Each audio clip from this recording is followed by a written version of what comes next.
if you could stand up to acknowledge his arrival with his entourage. But in the meantime, you could be introducing yourself to your neighbor.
So they are going to sing the national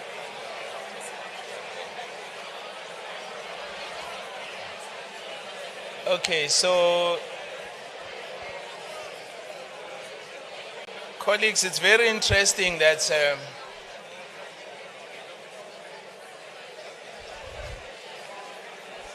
so let me also make one or two additional announcements. So the colleagues who are standing, please try and find empty seats. If you are struggling, there are other two rooms or venues that are streaming this event live. It's Ruby and Emerald. Because we don't want people to be standing for long,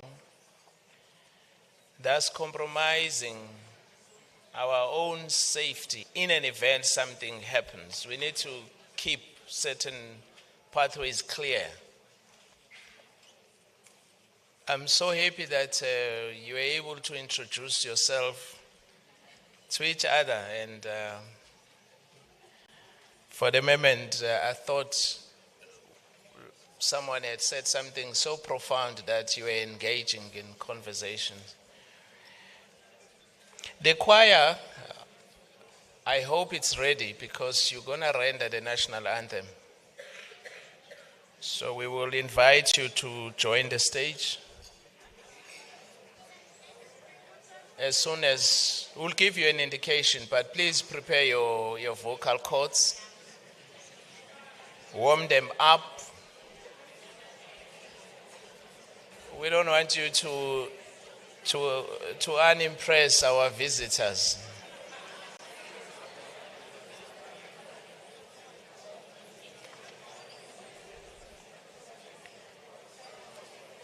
The CSIR security briefing personnel must also be ready.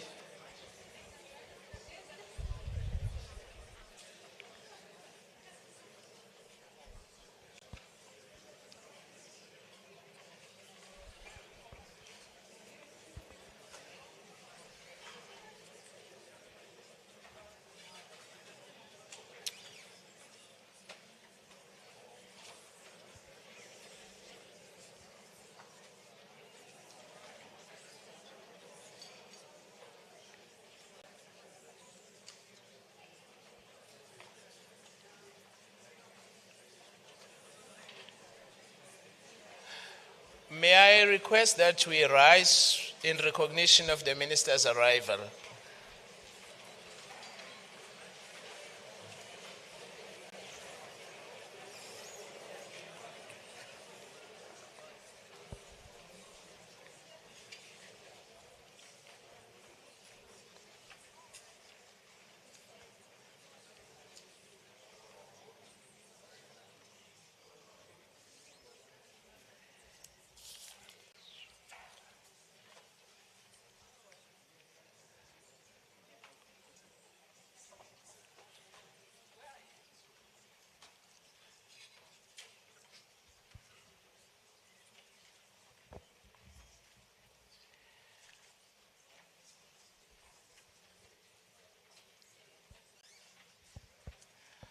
You may be seated. Thank you.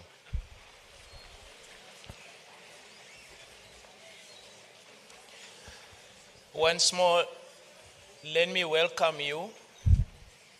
As I said to those who were not here when I introduced myself, my name is Nzimande. I'm your program director for today. On a daily basis, I'm the chief administrator of the Department of Science, Technology and Innovation. Minister, I would wish to greet you together with the Deputy Minister, the Chief Executive Officer of the CSIR, Dr. Dlamini, Honorable Ambassadors present, DSTI officials, the CEOs of our entities, university leaders, private sector leaders, our partners, colleagues, friends from afar, our distinguished speakers who will be gracing our science forum. Ladies and gentlemen, you are all distinguished guests. The Science Forum South Africa is regarded as a dynamic gathering of the science community and has been taking place on an annual basis since 2015. Its objective is to ignite a vibrant discussion on the role of science in society between stakeholders including the scientific community, government, industry, and civil society at large. The debates during the Science Forum are expected to explore topics such as harnessing of innovation to advance sustainable development, especially within the context of fighting poverty, unemployment, and inequality through the contribution of science, technology, and innovation. The 2025 edition of the Science Forum is the 10th anniversary of the event. The theme of the 2025 Science Forum is igniting conversations about science, placing science, technology, and innovation at the center of government, education, industry, and society. The program will bring together scientists, government officials, industry leaders, students, and representatives from broader civil society, not only from South Africa, but the rest of the African continent and other international partners. Currently, there are just over 6,000 registrations for 2025 Science Forum. I wish to invite our choir, consisting of the department, the National Research Foundation, the CSIR, and myself, to lead us in singing the national anthem. It's at a stage where I need to step off the mic.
Thank you very much, choir, for such a beautiful rendition of our national anthem.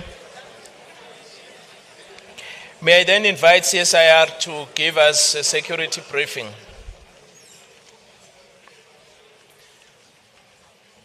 I wish to also acknowledge our colleagues from other government departments present. Thank you, Program Director. Good day, ladies and gentlemen. Welcome to the ICC CSIR. My name is Jobe Mkacho. I'm the Setup and Safety Coordinator. For emergency purposes, we kindly request for the overflow to use the Emerald and the Ruby, the streaming, for our own safety. Was in case of an emergency, an alarm will sound. We'll use the exits. Please use the nearest exits. Do not panic. Do not run. Our emergency team will assist you to the emergency assembly area.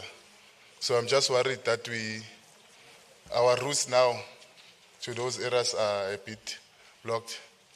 Please use sanitizing stations around the venue. If you're not feeling well, we have medics on site to assist you. Please take care of your personal belongings as this is a public building. And we have free Wi-Fi, CSIR, no password required. Ablution facilities we have around the venue. Look out for signage. If there's anything you need, our friendly staff is here to assist you. You can go to the reception and also ask for me. Please enjoy the rest of your session. Thank you.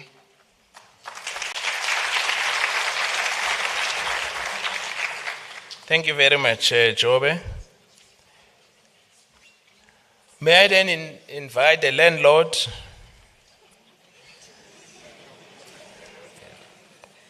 the CSIR CEO, Dr. Dlamini, to welcome all of us as participants.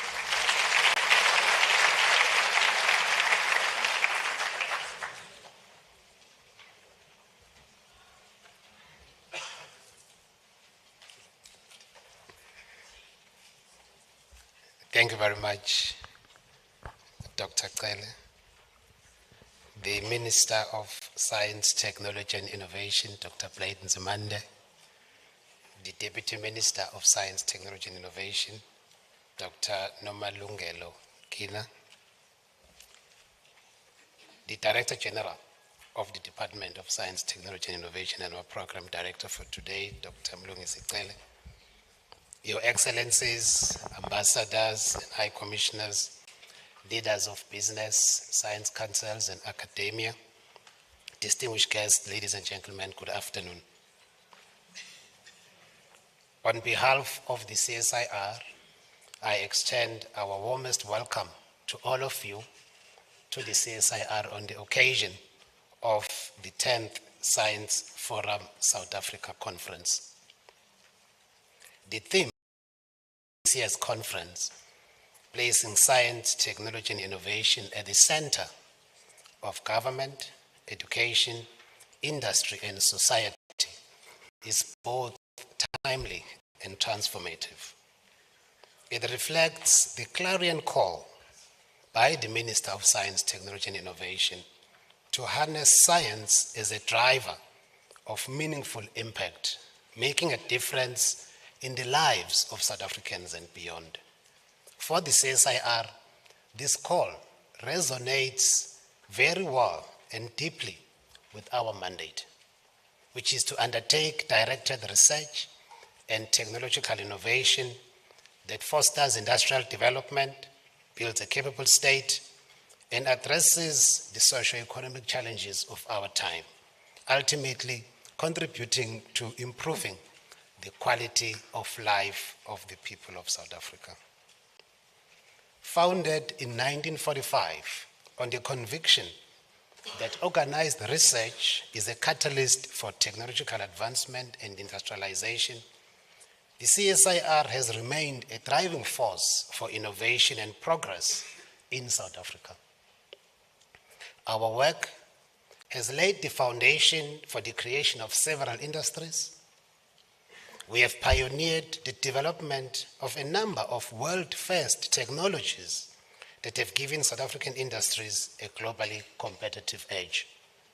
We have licensed several technologies in South Africa and abroad, demonstrating the depth and relevance of the capabilities that we've built over the past 8 years. And we've also provided a number of technological solutions that have contributed to improving the capable state. The Science Forum South Africa has become a beacon for dialogue, collaboration, and action in advancing science, technology, and innovation across our continent and beyond. In the 21st century, science is no longer a peripheral consideration. It is an engine of progress, sustainability, equality, and competitive advantage. Recently, South Africa hosted the G20 summit, where world leaders emphasized the need for greater solidarity and equality. Science, indeed, is one of the powerful instruments that can be utilized to achieve this goal by fostering collaboration across borders, disciplines, as well as sectors.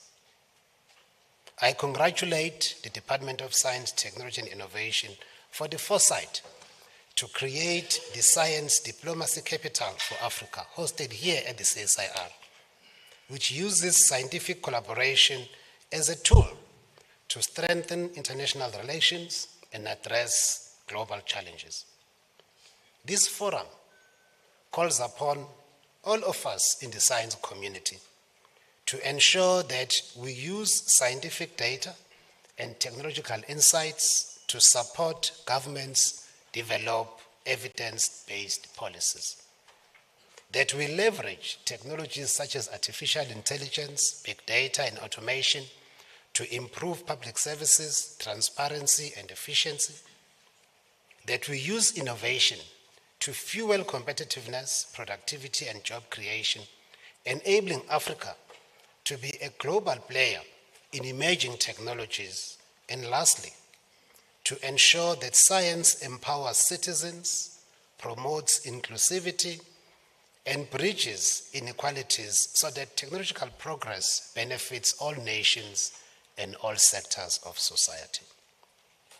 As we gather here, let us reaffirm our commitment to collaboration across borders and sectors.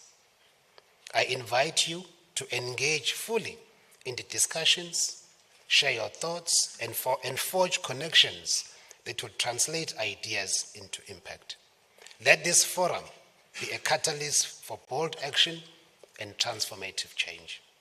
Welcome to the CSIR and the Science Forum South Africa 2025. Thank you.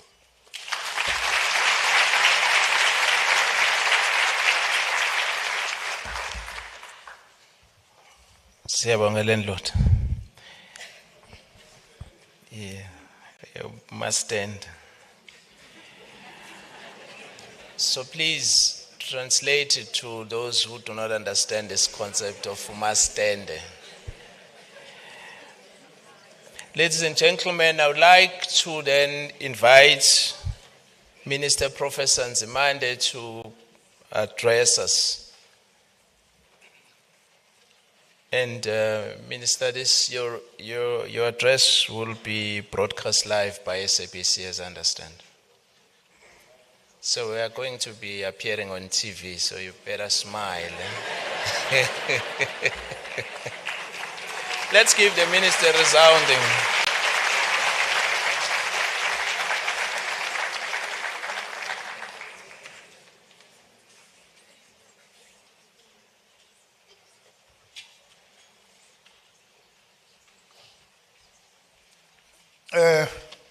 Thank you very much, Program Director, Dr. Mlungi Sicele, who is also our Director General of the Department of Science, Technology and Innovation, and also thank Stand, the CEO of the CSIR, for also welcoming us here. Let me also then greet our Deputy Minister of Science, Technology and Innovation, Dr. Nomalungelo Gina, my advisor, Ngaba Ngandele, and our science expert, Dr. Derek Swartz, Representatives of the diplomatic corps, we are all most welcome here. I happen to be sitting, people mustn't accuse me of favoritism. I didn't sit myself, I'm sitting next to the Chinese ambassador, and behind me there's the Cuban ambassador. So don't accuse me, and say I'm but I recognize all the ambassadors, all of them, equally. We are very pleased that you are here with us. Our special guest speakers, DDGs and other senior officials of our department and other government departments, our co-hosts, Science Diplomacy Capital for Africa, heads of our science and academic institutions, business leaders and entrepreneurs, civil society organizations, exhibitors, students, members of the media, ladies and gentlemen. It is really my honor and privilege to deliver this address to officially open our Science Forum South Africa 2025. Science Forum South Africa has become Africa's foremost platform for strategic science, technology, and innovation dialogue. This year is particularly special as this forum celebrates 10 years of insightful dialogue and also coincides with the conclusion of our presidency of the G20, which was a highly, highly successful event. I'm not saying this.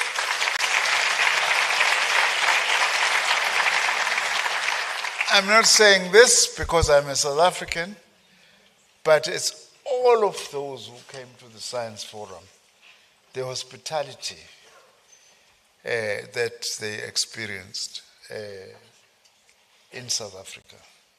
And we must thank everyone, but I would like to particularly thank the workers who seem to have impressed our visitors most in our hotels, in our restaurants, and everywhere.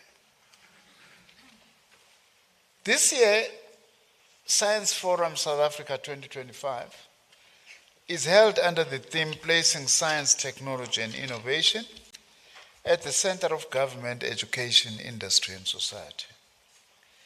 This theme is our department's recently adopted mantra and a potent national call to ensure that all aspects of our national development are driven or inspired by science, technology and innovation, and that we must consistently raise the levels of public awareness about the value of science. You can do great science, but if it is unknown in society, we are not going to move forward. If it is not known and if it is not appreciated by our communities.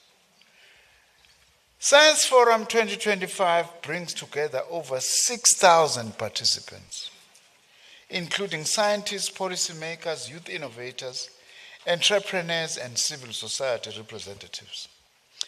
The delegates can expect to participate in over 38 side events and 91 high-level panel discussions on such topics as science diplomacy, inclusive innovation, disruptive technologies, science journalism, the AU's Science, Technology and Innovation Strategy for Africa, STISA 2034 as we call it in short. Our Science Forum this year will also include an exhibition with dozens of engaging exhibits. One of its other exciting features is the South African Tech Challenge 2025. This initiative aims to identify high potential small and medium enterprises whose technologies address societal challenges. I am pleased to state that the winners of this challenge will be announced later today. The second issue I wish to reflect on is the prevailing geopolitical and economic climate. We are living through one of the most paradoxical moments in human history. This era we are living in has seen the emergence of some of the most breathtaking technological advances in human history in the form of, amongst others, artificial intelligence, robotics, and biotechnology. But at the same time, we have also witnessed alarming levels of social inequality emerging in many parts of the world, alongside unprecedented levels of wealth acquisition by a small number of people who monopolize much of the world's income and wealth. The contradiction, where splendid technological advances coexist with vulgar levels of inequality, is one of the conundrums that science must seek to address or make a contribution towards addressing this if we are to create a fairer, more human, and stable world.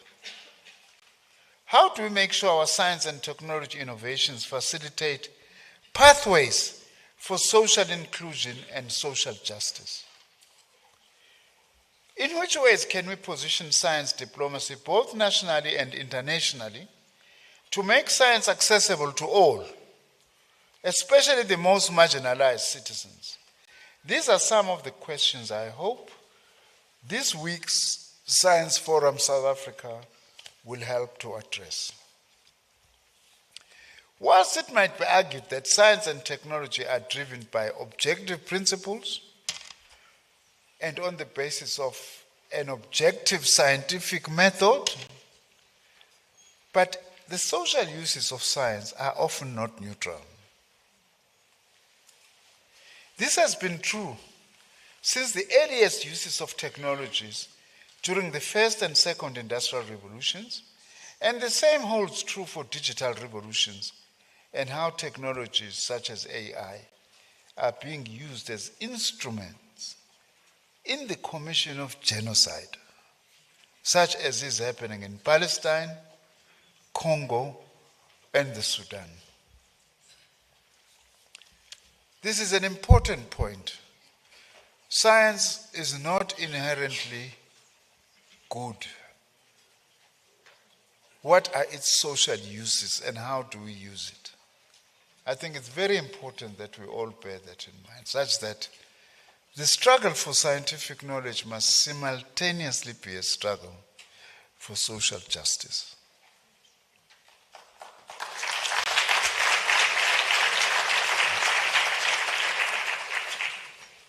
The third issue I wish to reflect on is the need for us to craft a fundamentally different future for the African continent. We need to be more forceful about extricating the African continent from the legacies of neocolonialism and dependent development. As a matter of fact, the world can claim to be moving forward. But if we leave the African continent behind, that will catch up with us in future. That no part of the world must be left behind if the whole of humanity is to make progress. To enable this fundamental shift, we believe Africa desperately needs what I call a sovereign research agenda for Africa. By this, I mean a research agenda that is designed, funded, and directed on the basis of African priorities and concerns. Not on the basis of the generosity of external donors. Yes, we do need donors, we do use donors, but the agenda must be African. So those donors who are real friends of Africa will give donations so that Africa is able to pursue its own sovereign agenda.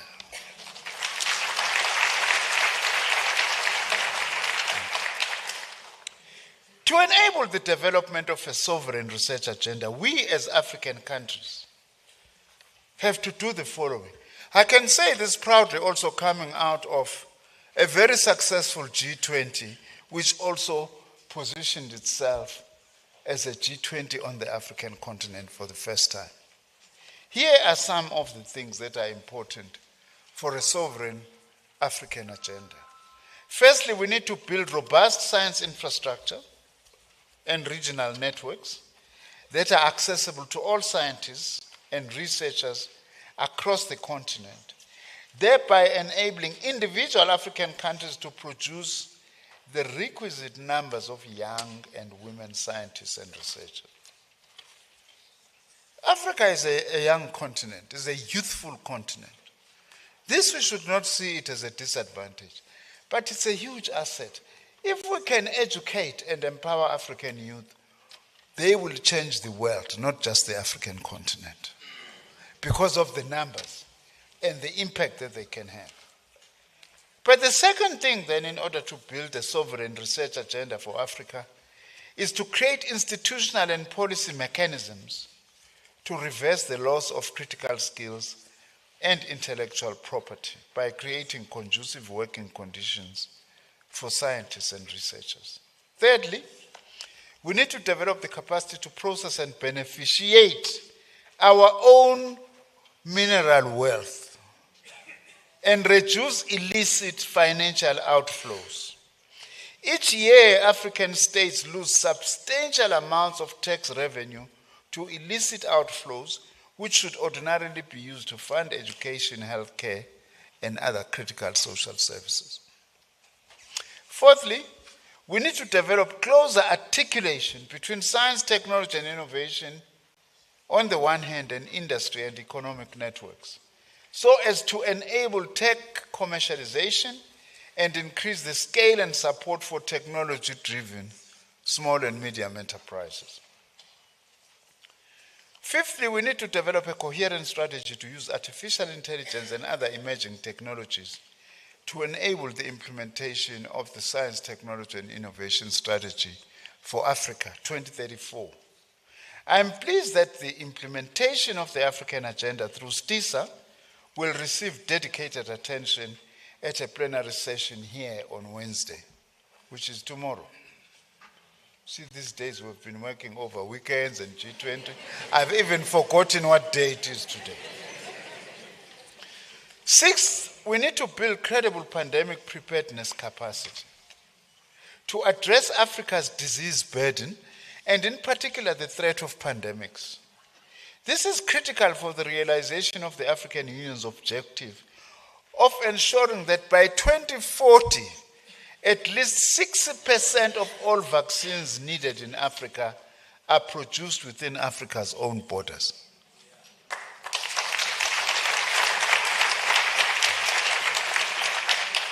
The seventh point, it may sound benign, but so important. We must improve the quality of maths and science education in public schools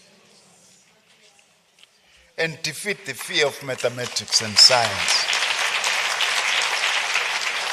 in many of our schools. Number 8, and perhaps most importantly, African countries must significantly increase their expenditure on research and development as a percentage of the gross domestic product.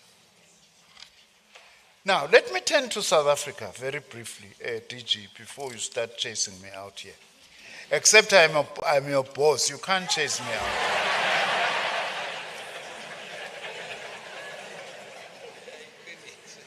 I'm not being bossy, I'm just stating a fact.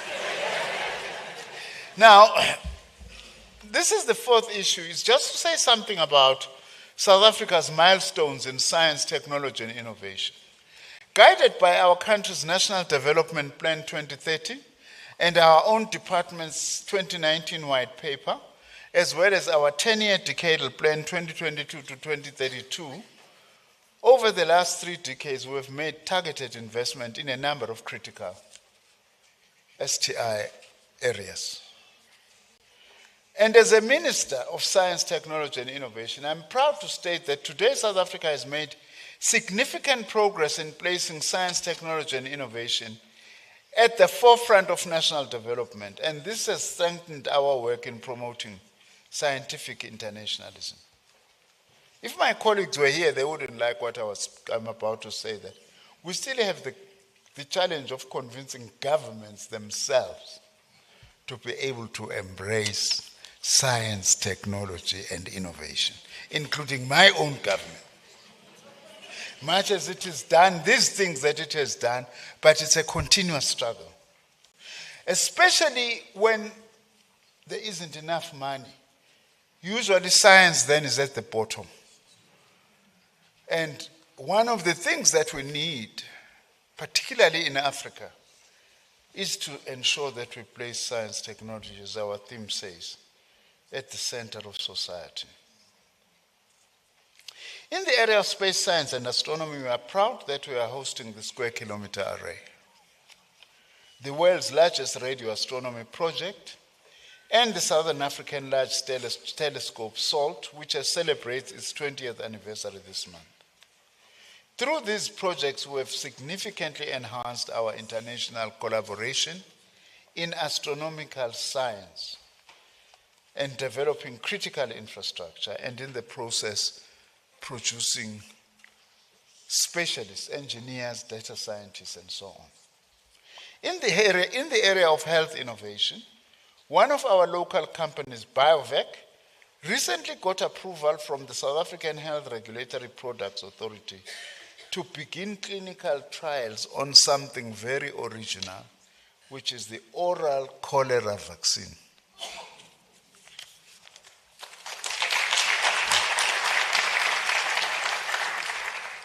We know many people are scared of injection. So if you can do it orally, the better. Especially men, they are so scared of injections, myself included. This breakthrough positions South Africa as a potentially significant vaccine distributor to a full-scale manufacturing hub, and serves as a significant step in the development of a sovereign vaccine production capacity in Africa. I'm also proud to announce that earlier this month, UNESCO designated our country's African Institute on Indigenous Knowledge Systems as a Category 2 UNESCO center.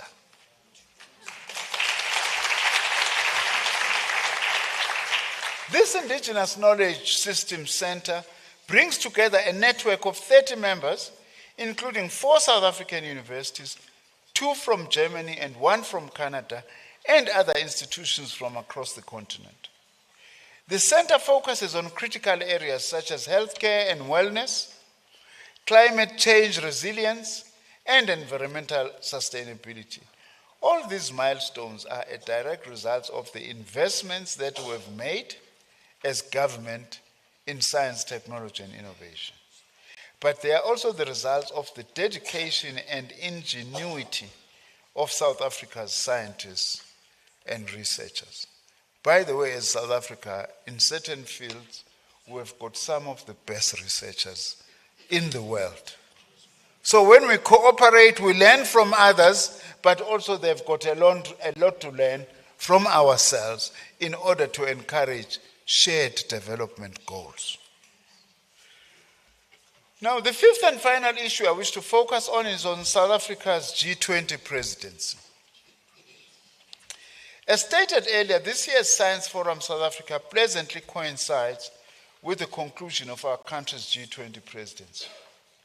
As you may be aware, the high-level G20 leaders meeting concluded this past weekend and significantly adopted the summit declaration, which historically, by the way, was adopted at the opening and not at the end of the summit. Don't ask me why, but it was a good move, I think.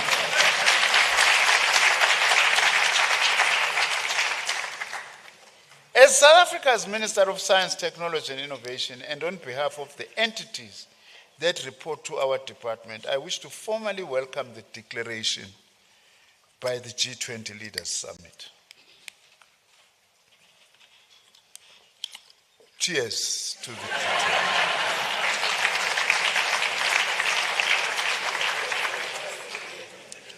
We particularly support paragraph 107 of the declaration, which states that, and I quote, "We welcome the second convening of the G20 Research and Innovation Working Group and reaffirm the importance of promoting vibrant international partnership in science, technology, and innovation." We reiterate that research and innovation should be an enterprise that actively promotes the participation of women and girls in science, technology, engineering, and mathematics fields, and reduces global inequalities and asymmetries in the access to and production of knowledge. I'm still quoting paragraph 107. In this regard, we undertake to implement G20 recommendations on science engagement, which aim to broaden participation in and make science accessible to all in society, bolstering our commitments to open science, unquote. In fact, the hosting of Science Forum 2025 is already, in a way, a direct response to implementing the G20 recommendation on science engagement. I also, therefore, wish to take this opportunity to thank all our partners who supported our department's work, and during my time as chairperson of the Ministers of Research and Science over the past 10 months. It is also important to mention that Science Forum inspired another important global gathering, by the way, which is taking place next week in South Africa, and it's also taking place for the first time in the African continent, which is the World Conference on Science Journalism.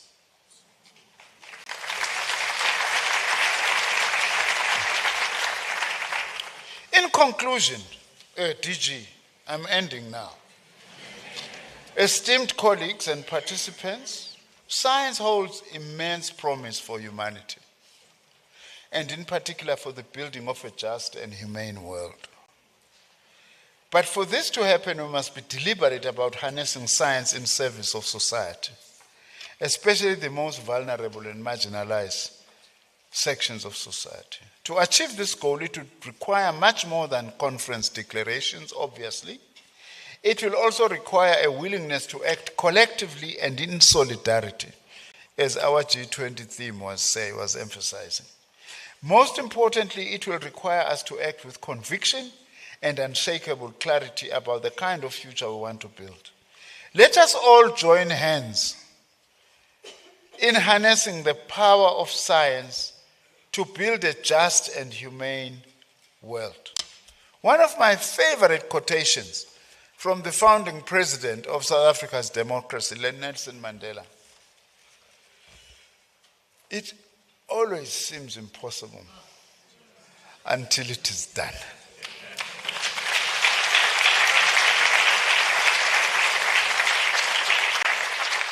May your deliberations be productive, and may you enjoy your stay in our beautiful country, those who come from outside our country. I now declare Science Forum South Africa 2025 officially open, and thanks for your attention.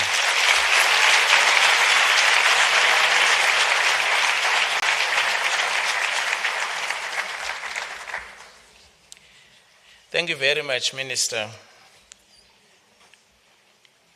Indeed, as Africans, we need to be building an innovation Africa. It is now my pleasure to invite my sister and the CEO of the Human Sciences Research Council, who's going to chair a panel of experts that will be exploring the topic on placing science at the center of government, education, industry, and society. Over to you, my sister.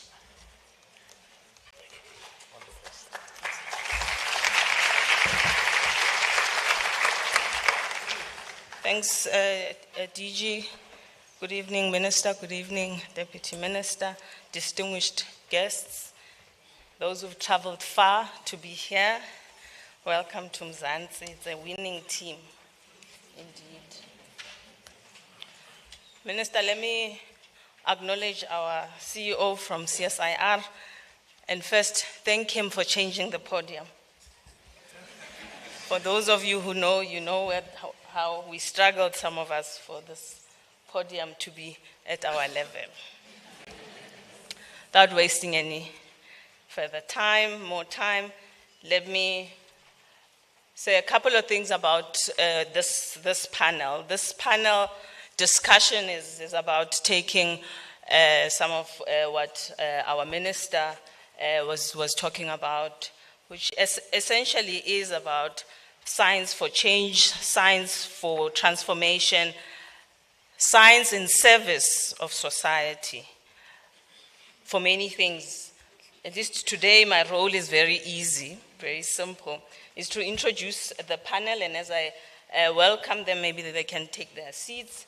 They are going to give us their reflections, but because this is a conference, we are also going to allow you to say one or two things. So there will be time for at least 3 comments from some of you, and we will then close and hand over to our DG. So let me first welcome Dr. Avela Majavu, co-chair of the South African Young Academy of Science. Let me also welcome our ambassador, favorite ambassador, our ambassador Wu Peng, ambassador extraordinary of the people of the Republic of China in South Africa, based in South Africa. Please join us on stage. May I also invite Dr. Jean-Claude Begelman, Emeriti Professor at the Free University of Brussels. He's also a director of the Frontiers of Planet Prize and editor-in-chief of the Frontiers Policy Labs. Welcome.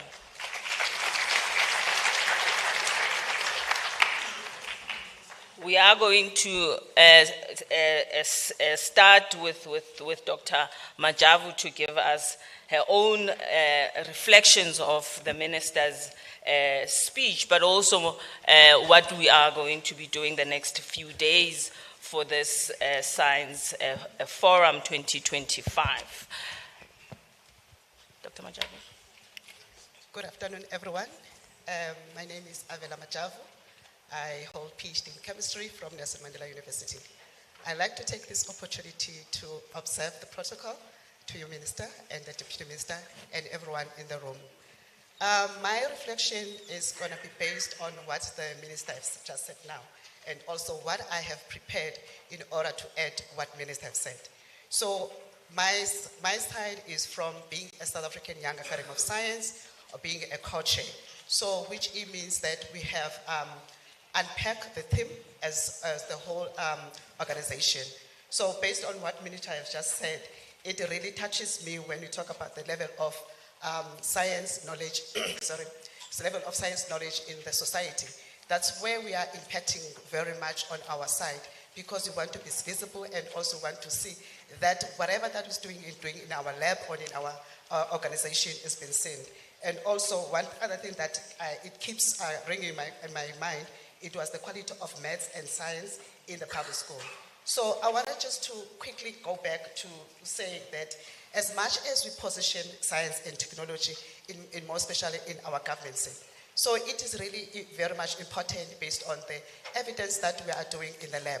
However, we are not experts. So we really need to cater ourselves in terms of now, in terms of now being mentored, because we are not really being part of the actual policing. So there is a mentorship program that we also being part of, which is based on International Network for Governmental Science Advice Africa chapter and a mentorship. So that program on its own is really making us to understand how do we make sure that the evidence that we have, we can be able to explain it and be able to cater it for everyone. So in that program, it really assisted us, because now we are moving on the side of the science diplomacy. Science diplomacy is divided into 3, of which I'm not going to go deep into them. Science and diplomacy, science for diplomacy, diplomacy for science. So we actually want to engage and understand how far can we able to go and assist with the governance. So it also understanding us now say that as much as we are collaborating with most of the academy, young academies, which is the Sweden Young Academy, which is we are part of the Nexus, which is that now it helps us now to also expand our knowledge and also the skills. But in terms of putting the science as the center of education, I want us to dwell more on that one, because For me, it really close to my heart because I work in the mine. I'm not in the academic world. But when it comes to science in education, I follow the model that I always like to use. It says Ikigai model. So the Ikigai model is the model from the Japan secret, is the Japan secret to a long life, happy long life. So what does it mean? It says what you love, what you're passionate about. We're all passionate about science, what you're good at. We're all good about, you have talent, you have skills. Those skills have been built through our academy. And then it also talks about what the world needs. The world needs us. The world needs science. The world needs people that can go out there as the scientist, or whether as the person that will love science. And then the last one will talk about what you can be paid for. Really, yes, I'm a scientist, I can be paid wherever I am. But now we have unpacked this because we need now to say that, okay, what is it what is I'm passionate about? It's more about now getting everyone, being inclusive with the people without disability in STEM.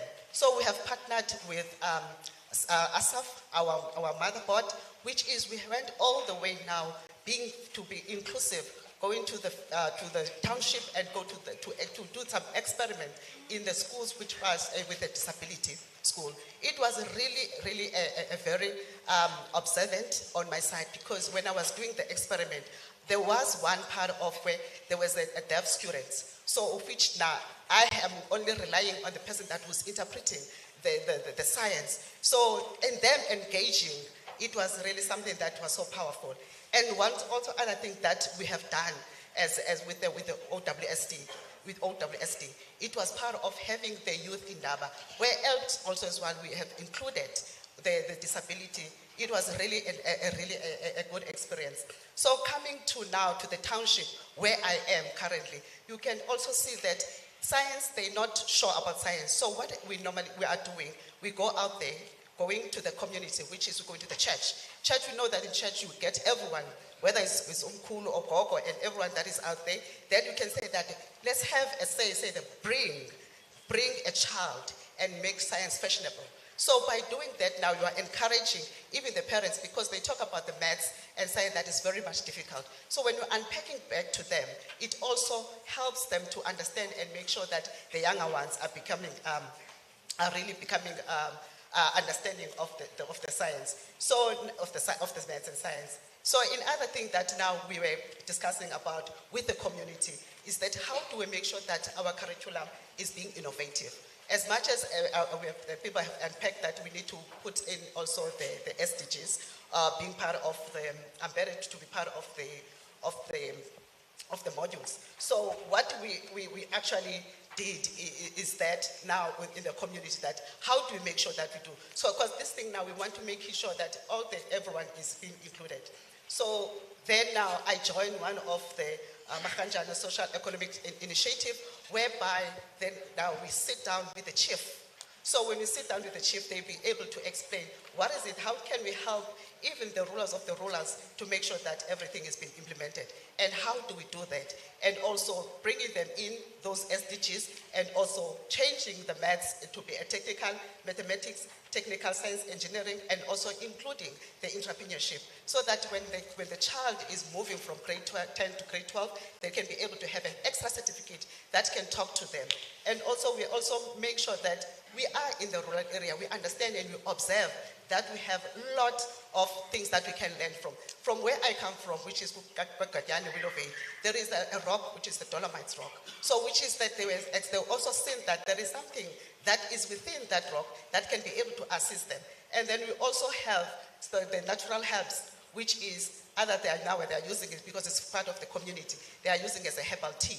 There is also the other one that is using for the tailing, which is the umdwabasi in Xhosa. So those are the things that when you sit with the chief, and then can be able to point it out for you that these are the things that we can collaborate, we can put them in as the practical examples to the student as well. Thank you.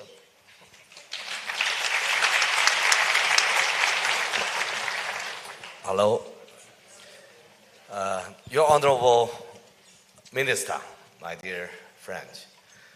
Good afternoon. It's a great honor to join this panel following the Minister's insightful keynote speech.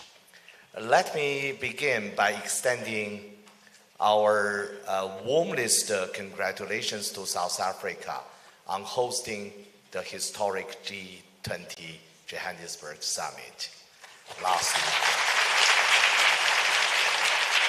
I think under South Africa presidency, the summit successfully adopted the leaders' declaration. It's not easy at all, demonstrating that the strength of multilateralism, cooperation, and placing the development aspiration of the global South at the heart of the global agenda, especially African agenda, is very well discussed. We also commend Minister Nzimande for hosting the G20 Research and the Innovation Ministers meeting in September, which endorsed the ambitious Swanee package and contribute a lot to the outcome of this Johannesburg G20 summit. These remarkable achievements reflects the South Africa leadership in global governance, including international science governance, and so on. Today, the minister's powerful theme placing science, technology, and innovation at the center of governments, education, industry, and society. This theme is really make me recall our Chinese government strategy on science technology development. I share with some observation with you. Our exploration over the decades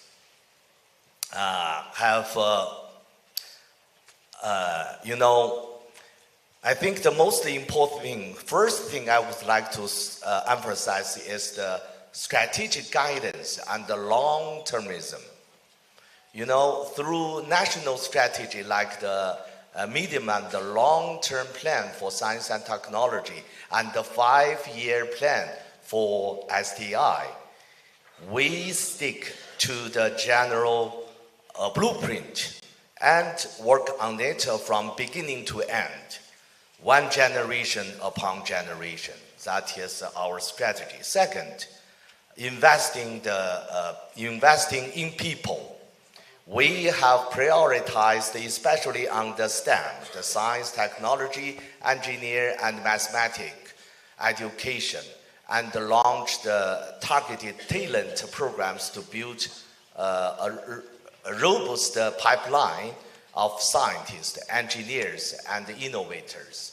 I can share you that with over 5 million STEM graduates annually, China is transforming its demographic dividend into a talent dividend, providing a continuous driving force for development. Honorable Minister, I had a suggestion here to you. If you lead to set up a foundation to prize South Africa students very good at STEAM, I promise you our Chinese embassy in Pretoria will follow you up. We make our financial contribution. Thank you. The third point is integration with industry. This is the most important part.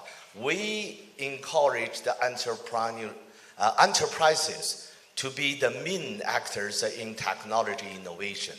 In 2024, last year, China companies actually accounted for 78% of the total R&D expenditure. For example, I just visited the court of Huawei.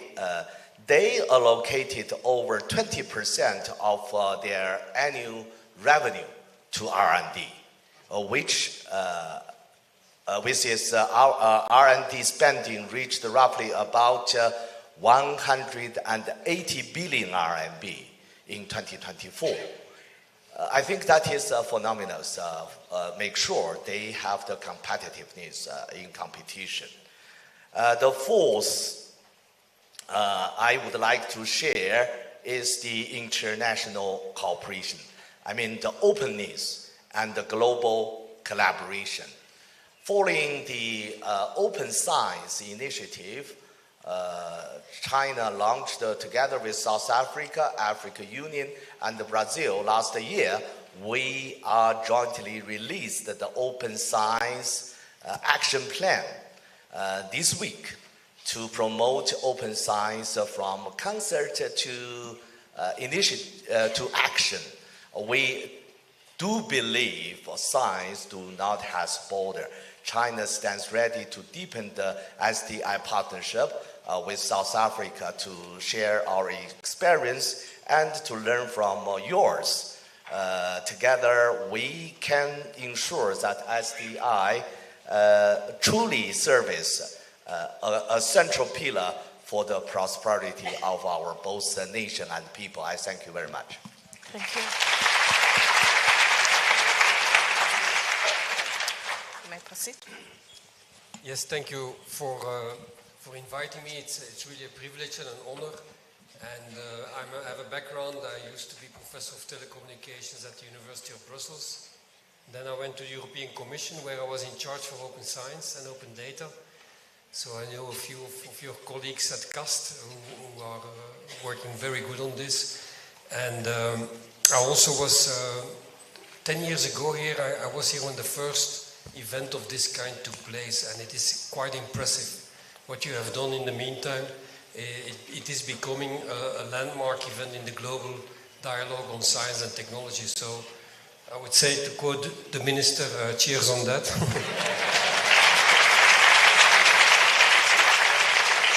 And in itself, it shows that South Africa and Africa is now to be reckoned upon in the global game and the global play of science.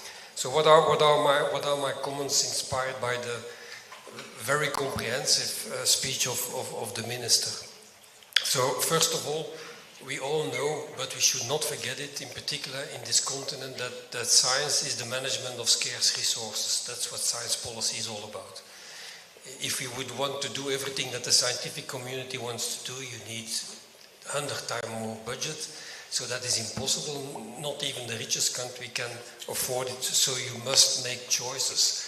And I think in your speech you already indicated what, in your view, these choices should be. Because in particular for Africa, the choices are only also, and you also mentioned it, are also hindered by the fact that the availability of scientific potential, meaning academics, is not that high. The availability of potential academics, demography-wise speaking, is gigantic. So there is an enormous pool ready that can be used. But scientifically speaking, Africa is lagging behind in the ratio academics versus population, if you compare it to other continents, Europe, China, US, what have you. And that translates itself into a presence of Africa in the scientific output, which is around 2% of all articles published and 0.1% in patents. So that has to change. And whatever we want to reach here in this continent, this has to change. And that can only be done by an investment. And science is an investment. And that is something very important. That's what I learned in Brussels when we worked on the framework programs. If you try to sell science as a cost, it is always very problematic. If you sell it as a necessary investment, like you need a highway, it's much easier, because that is what people understand. If you want to buy in from people, what you were talking about, you need to make sure that they understand that what is done for them, what costs millions and billions, is an investment for their future and not something to keep a few academics happy. I also think that what is really important, and what the Chinese ambassador already indicated indirectly, is that we need to be aware of a changing landscape of science. On the one hand, it is no longer transatlantic.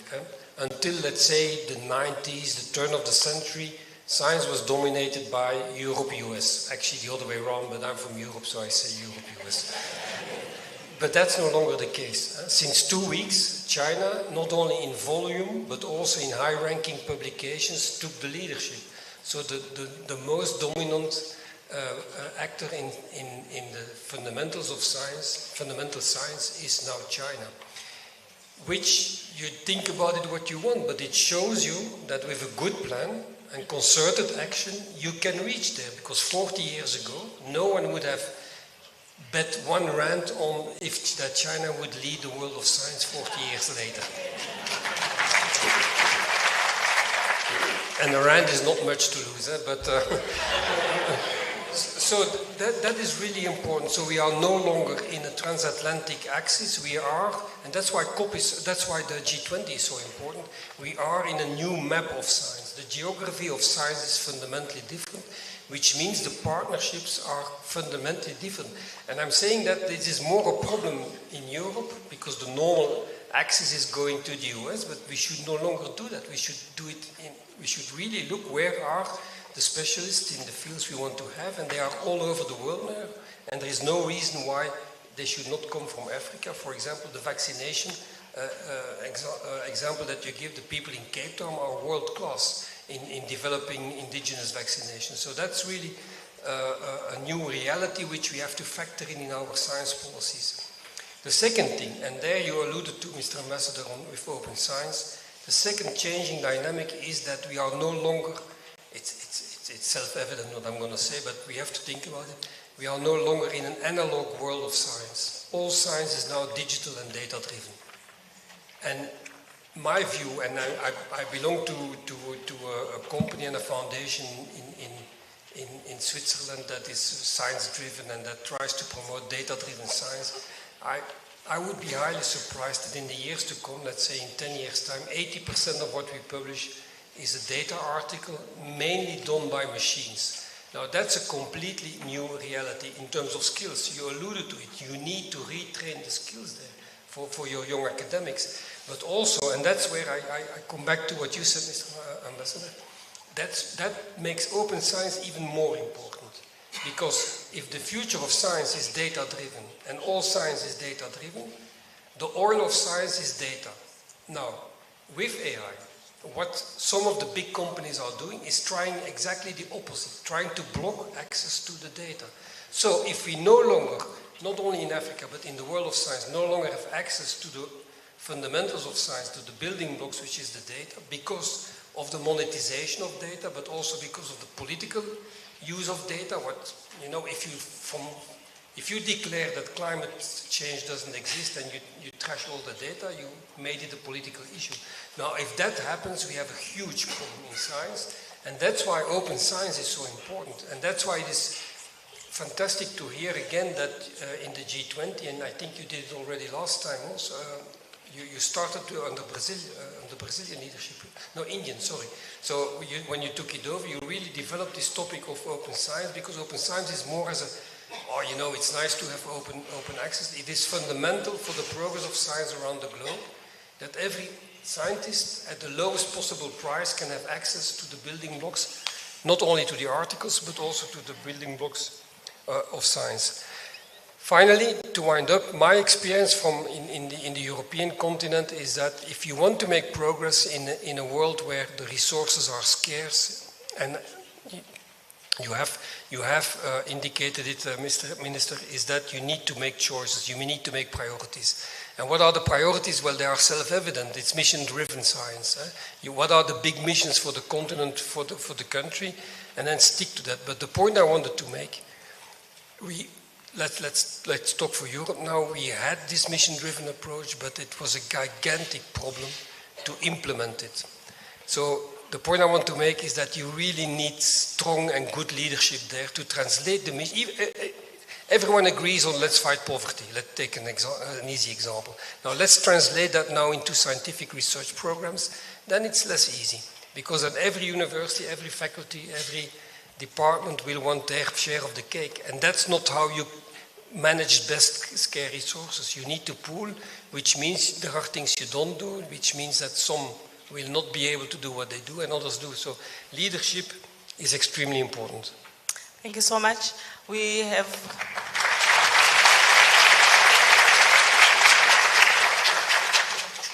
I had indeed promised that we will take maybe 2 or 3 brief comments. There can't be questions. No one is going to answer your questions.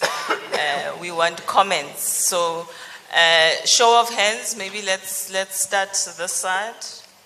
There's a comment right at the back. 1, and right here 2. The last one. Going once, and the third one. And the fourth one. So everyone is going to be very, very, very brief then. All right, we start right at the back. Is there a roving mic at the back? Yes, I think. Thank you so much, and thank you, Minister, and all the speakers. I'll just go Let me just check who's. I didn't recognize you. I was recognizing that gentleman. You may proceed. Thank you. My name is Reinhard. I'm coming from Sefako Makgato Health Science Universities. Hi.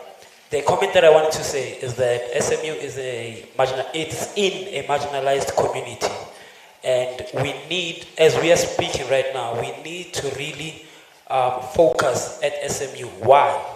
Because it is in a location that really needs medical scientific research to actually happen there.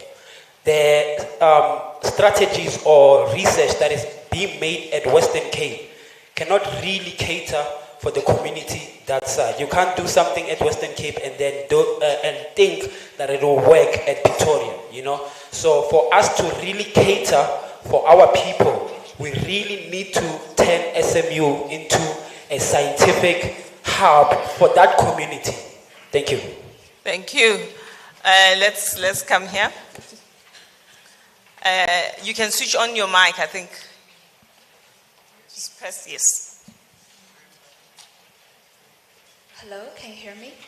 Do I have to keep pressing this? No. Okay, thank you.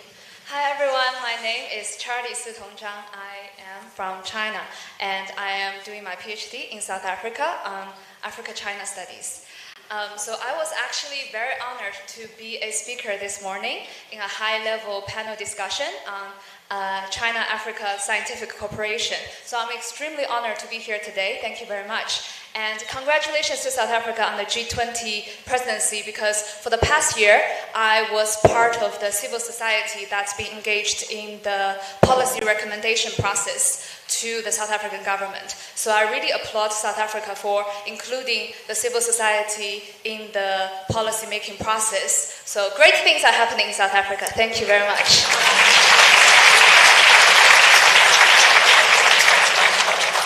Let's move to this, that same row. Yes, ma'am. The person who raised their hand is not looking at me. Let's take this comment here.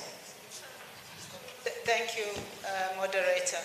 I think I just want to touch on the comments made by Jean and Ambassador Peng. But link them to the first statement that the minister said, that if your science is not known, then you are not really doing science. But what I want us to think about, who knows the science? Is it your peers or is it the community that you said you are serving that science for? So I think then it comes back to what Jean just mentioned, that Africa is only producing about 2% of the publications. But are we doing science for publication? Because if we play in that game of publication, we know all the inequities for the global majority that exist, because the power is still staying in the global minority in publishing. So yes, we need to think about this. And when we talk about openness and actually serving or using science or openness of the science for society, this is when in the Open Science Recommendation by UNESCO is where we do science to serve societal needs. I think we just need to think about that. Thank you. There's a gentleman right at the back where I exercised my power. I didn't recognize him, so you may proceed, sir. Thank you so much. I really appreciate. My name is Uchenna from Research Hall. And again, thank you, Minister, and everyone. I'm coming from the direction of maths literacy because I'm in the capacity development angle, and I've been seeing the issues around math and math literacy. But I just want to say, how do we do this to assist? I want to use an example of a tribe, of a country in Africa. They are known for business, not too much into education. If you call them and say, what is 2 plus 2? They'll be moping, looking at you. But when you say, let me say, what is 1 rand plus 1 rand? They will tell you 2 rands. What does it tell us? They know the money, but they don't know the numbers in terms of education. That means if maths is taught with what the people know, and not the generic way of teaching mathematics, even those in management that we think are not that inclined in mathematics or sciences will actually be good mathematicians. That's just what I want to say, because math literacy, which is the easier path, most of the students or the learners are taking that path, and we are seeing the effect in the society. Thank you. Thank you. We're going to take the last comment. Yes. I would have stated as a question, but there's no one who's answering questions. But I wanted, my aspiration, my wish is that we would keep this trajectory, especially as Africa, if you call it African Scientific and Innovation and Technology trajectory, I would be fine, of ensuring that Africa is never going to be behind, because we are always behind technologically. We are always behind in research, behind in everything we are doing, but trying to make sure that we are not cut short by political transitions. We have a minister now who is who is pushing and driving this agenda, but we may not always have that, and we may regress into the past. So if I were to ask it as a question, how do we avoid those pitfalls? Thank you, and it's the role of this conference to deliberate on avoiding the pitfalls. Let me allow the panel maybe a quick last comment, and we close the session. One last comment. Well, you know, we can debate all these issues and comments, which are very valuable for at least 10 days, but I think we should always remember one thing. Science is essential and is part of the solution, but science alone cannot do it. Thank you. Thank you so much. On my side, when I think about science, I think that industry, they are not there if the science is not there. So let's make sure that we bridge that gap. Thank you. Thank you. Our discussion confirms an important consensus that science, technology, innovation must be at the heart of the national development. It is vital to turn disbelief into tangible progress through persistent implementation of long-term vision. As we have seen today, China, South Africa, we already achieved a lot, but I think the potential is huge. Thank you. Thank you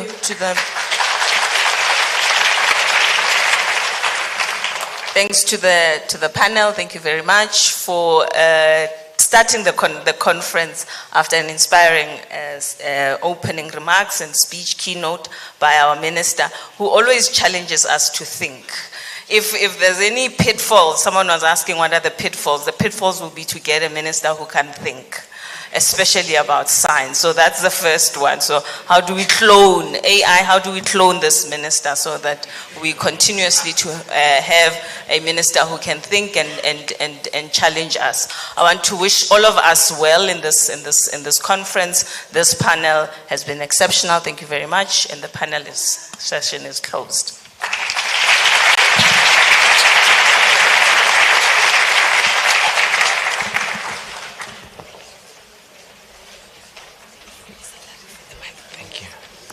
No, thank you very much, Professor Sarah and your esteemed panel. Let's give them another round of applause.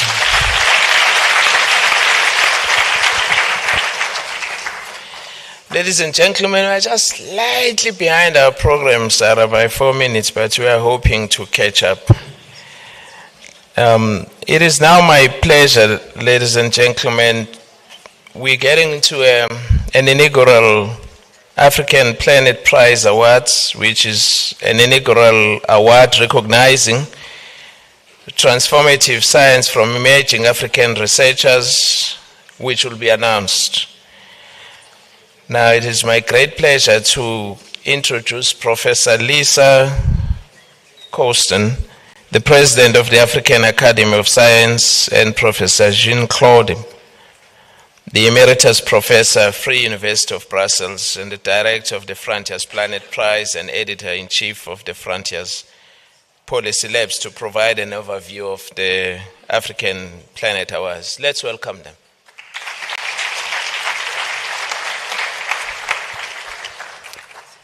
Thank you very much, our Deputy Minister. And I'm going to start straight away by handing over to Professor Jean-Claude Burgelman, Director of the Frontiers Planet Prize. And he's going to just take us through that Planet Prize landscape. And then I want to focus a little bit on building African capacity within the Planet Prize. So Jean-Claude, the floor is yours. And the slides is coming. So, hi again.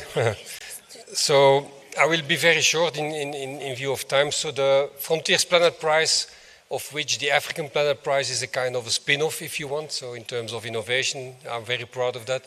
It started 2 years ago, and it's a prize exclusively dedicated to finding solutions for the planetary crisis where we are in.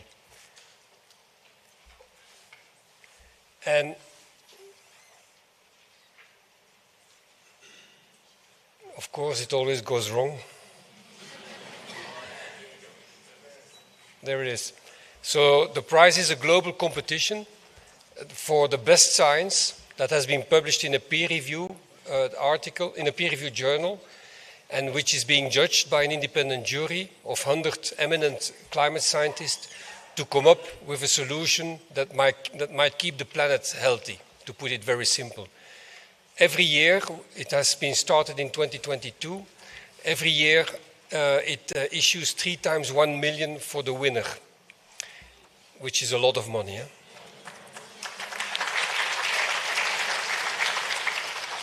So it is part of, the money comes from the Frontiers Research Foundation, who decided that rather than buying a boat, we can probably do something useful for the climate. The scope of the prize is very simple. You all know that we just had 3 weeks of discussions in Belém. The planet is navigating in 9 boundaries. You cannot transgress them. 7 of them are transgressed. And if we transgress them, we have to bring it back. So we try to bring to the forefront the science that we need to avoid transgression or bringing it back. Now why? Because it has to go faster. The normal life cycle of science is, let's say, 15 to 30 years.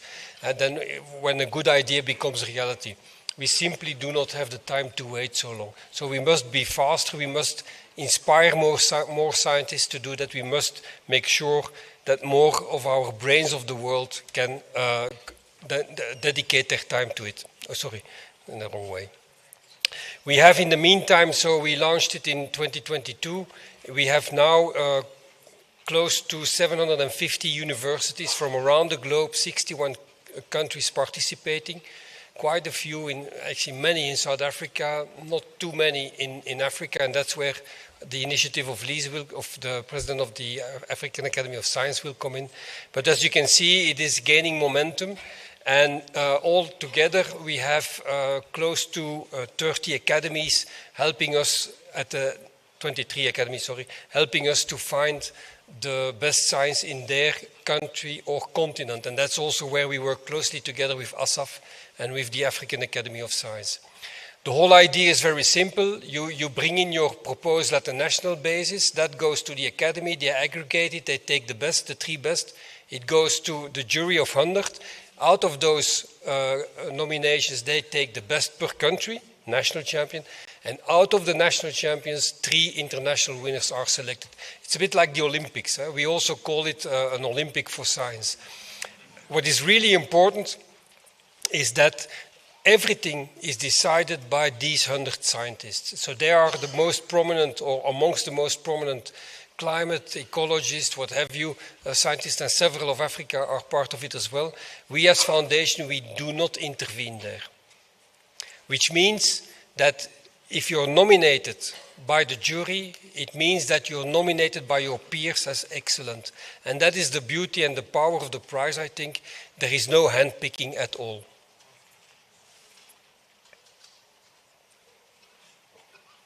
And these are a few examples of winners. So we have had up till now close to 60 winners, the 3 years aggregated.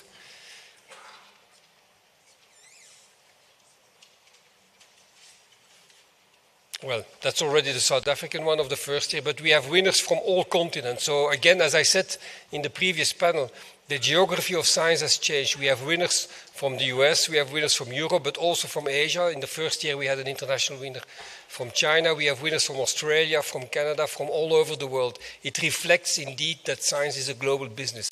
In the first year, we had a winner from Cape Town, this team here, led by those 2 scientists.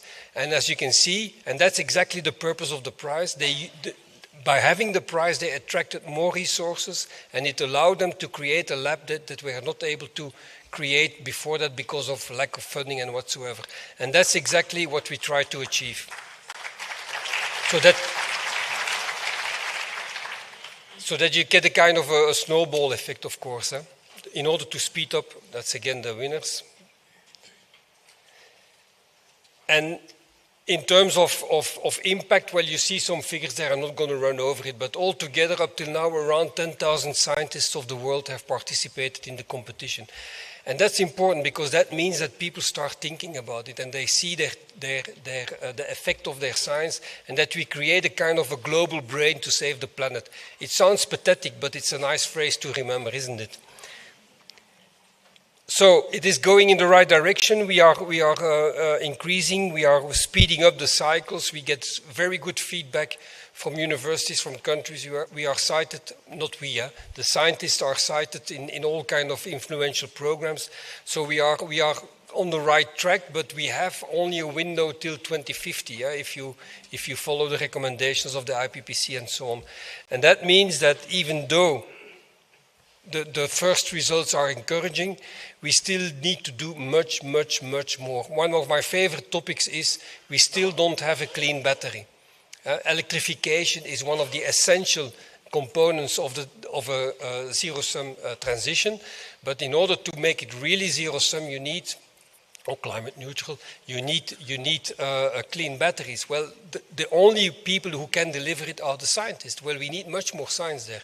So we need much more science of all kind of directions, and in particular, that's where we bring in all kind of partners, and in particular here in Africa, in order to make sure that we tap into the potential of this continent, which is much bigger than Europe. So potentially there must be much more good scientists around in this continent that can contribute. In that context, we created, actually we supported the African Academy of Science to create their own African Planet Prize. Lisa.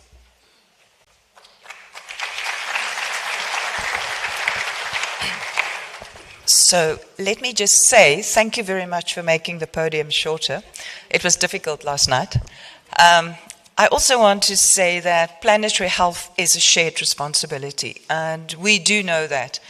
I want to then very importantly thank the Department of Science, Technology and Innovation, and specifically Honourable Minister, Dr. Nzimande, thank you so much for all your support, and also our Deputy Minister, and then also the Ambassador, the directors, deputy directors, heads of departments, vice-chancellors, all protocol observed, and colleagues, fellow scientists. This is really an incredible day, and I need to tell you the story how this started, because 2 years ago I attended the Planet Prize, and it was it was breathtaking. It was wonderful. And I thought the prize money was even better. But then I thought, why don't we have more African scientists on that podium? It must change. And I remember the first picture was a big map of the world, and all the people on the shortlist was there, and there is Africa slapdash in the middle, and we know it's much bigger now than everyone's reflecting, and I'm hoping the African Union's going to push that point through. And there wasn't spots in Africa, and that must change. And then I went to Frontiers and I said, please, let's work together. Let's introduce a unique African Planet Prize so that we can foster the next generation of scientists and encourage them and create a pathway. We need the brightest minds to help resolve. And I think particularly in Africa, with our disproportionate impact that we're going to have with the climate crisis, we have incredible bright minds, and they need a voice. And now is the time. We need to provide that leadership and support for our young scientists and climate change scientists specifically. And it's not only climate science, but it's also food security systems, biodiversity loss, sustainable systems. Africa's got a voice. We need to participate and be more active in global scientific conversations. And it's very important, as our minister said, the entire world loses a vital piece of the solution if Africa is not sitting around the table. So as president of the African Academy of Science, I'm deeply honored that we've got this opportunity and that Frontier has partnered with us to create a unique African Planet Prize.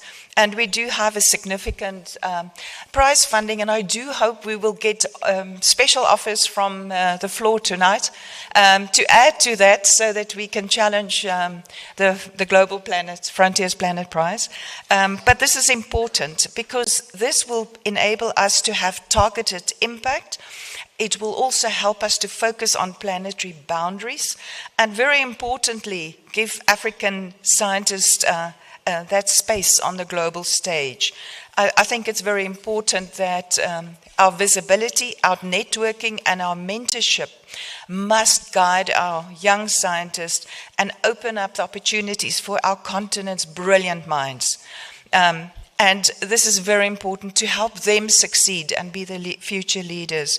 So with that, I would like to invite all of you Friday to come to the African Academy of Sciences event where we will announce the first African Planet Prize winner. And I want to thank all the partners who supported us, ASAF, Frontiers, and many other role players. Thank you very much. And Minister, you were right. It's also almost seemed impossible for me, and now it's almost there. So thank you very much for this opportunity. Okay.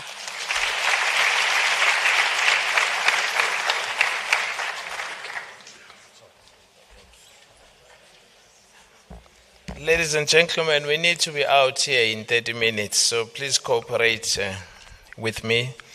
We have now reached a stage where we will be focusing on the prize giving awards for the inaugural 2025 South Africa Tech Challenge.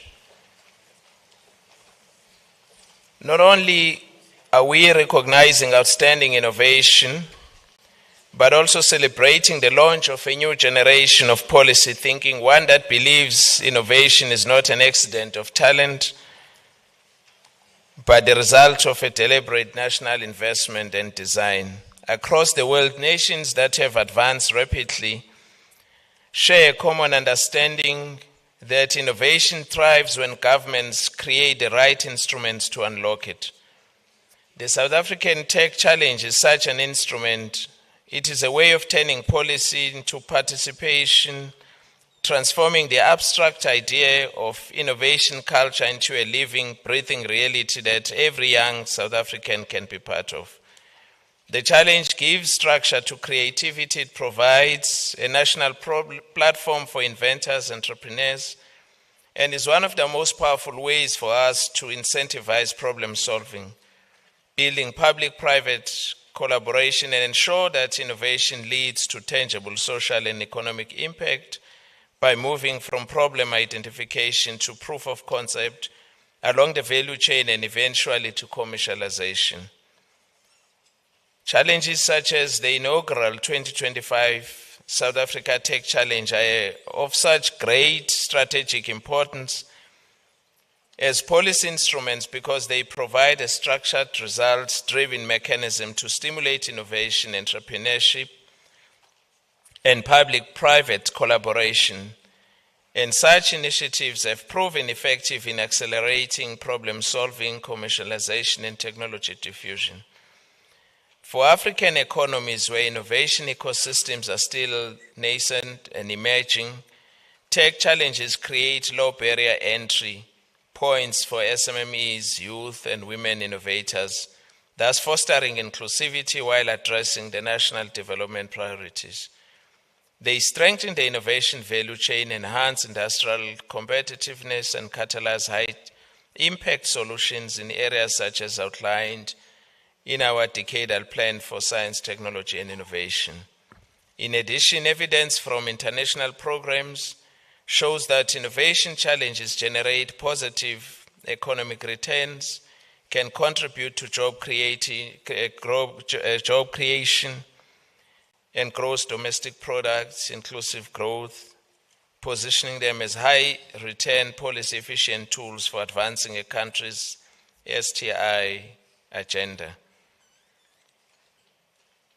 This challenge fits well with our STI decadal plan. It is indeed not an isolated event. It's part of a broader innovation support and enablement program initiative under the department's Program 2, thus responding to the decadal plan, specifically aligned with a vision for a functional innovation framework.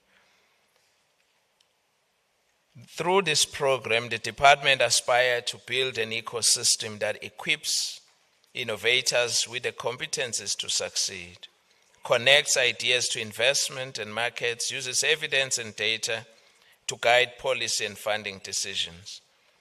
By embedding the SA Tech Challenge as part of the broader policy instruments, our government ensures that the competition is not a once-off event, but a core element of a continuous innovation pipeline.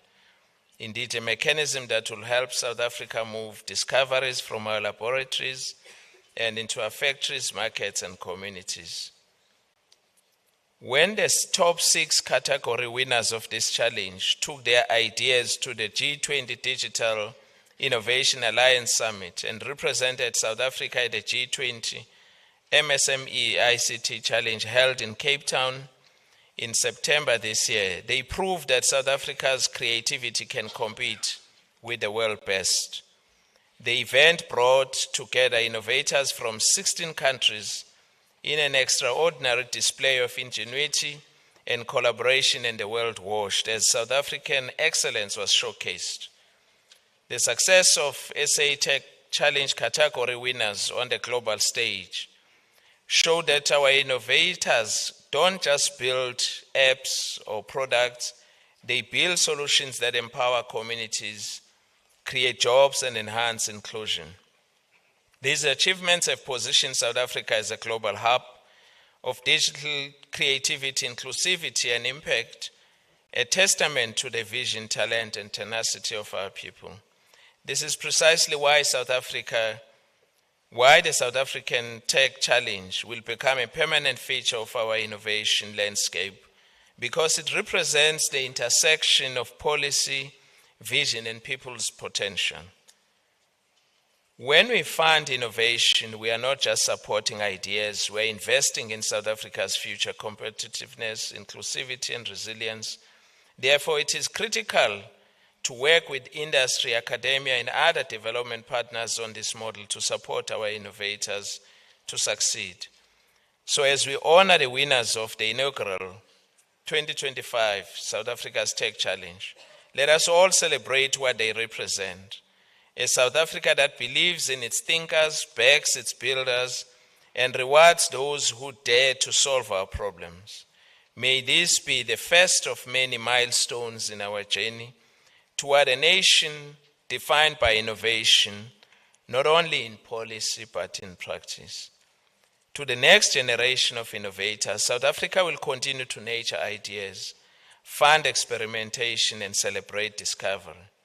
Through this challenge, our department will strengthen collaboration across sectors, support innovation-led entrepreneurship, enhance South Africa's competitiveness, and ensure that the benefits of innovation reach everyone, every community, urban, rural, young and old, women and men alike. Innovation is not the privilege of the few.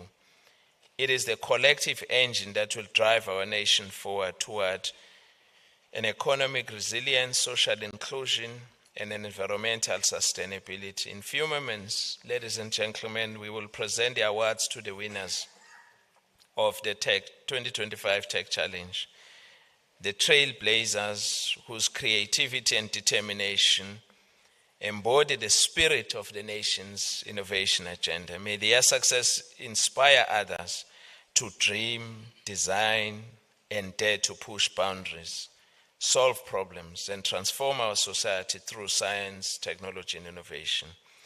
Congratulations to all participants and to our inaugural winners. Thank you for showing us what is possible when vision meets the opportunity.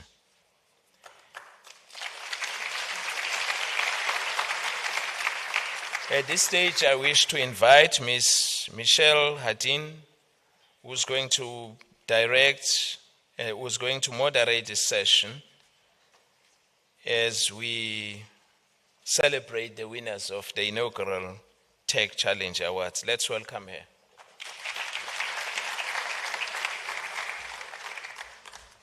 Thank you, Program Director. Good evening, Honorable Minister, distinguished guests, ladies and gentlemen. All protocols are duly observed. I'm greatly honored to extend a particularly warm welcome to our 6 winners. They will momentarily receive their respective allocations from our substantial pool of 3 million rand in prize monies. Yes. And I want to also add, as the lady before me, if anyone else wants to add to that pool money in future, you're more than welcome. I will be here afterwards.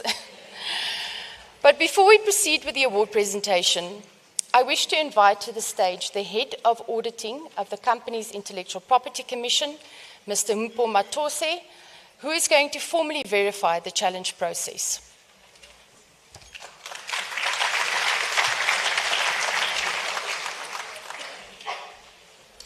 Thank you, Michelle, Program Director, Minister, Deputy Minister. I have to greet the CIPC Commissioner, who's in the room today, distinguished guest. It is often called a pandemic, the fact that as a country we have rules that we put in place, but in many instances fail to comply with those rules. It's almost as if the rules don't matter as long as the car is moving. It's only when the car breaks down that people remember that there are rules that had to be observed at the beginning. I must say it's quite an innovation in itself. The fact that the program administrators have realized that the rules of the competition have to be observed throughout the competition itself. We, as the independent auditors of the competition, Minister can confirm that the results of the winners are indeed a true reflection of the judging process, and that the results are reflective of a fair process and in compliance with the rules of the competition. So therefore, Minister, rest assured that there will not be a call for a commission of inquiry after the winners are announced. I submit. Thank you.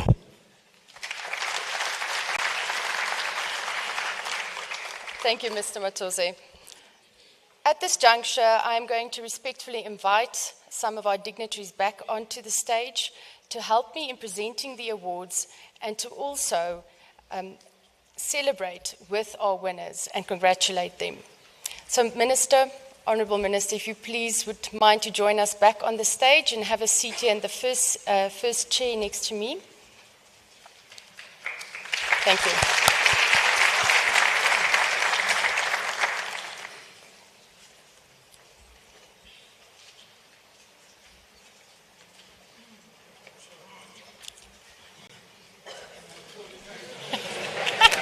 Well done, well done.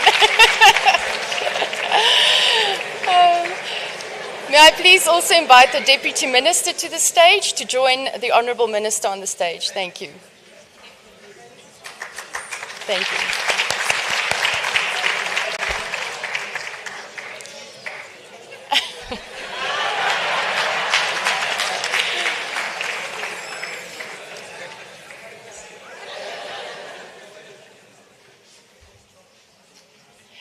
Thank you. I also call upon the Commissioner of the Company Intellectual Property Commission to join us on stage.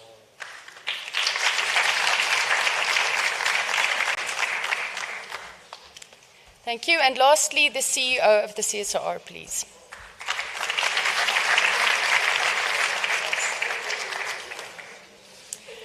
Just a quick reminder to our winners that once you receive your award, please pause for a quick photo and then you can make your way across the stage and please come and stand here at my right-hand side.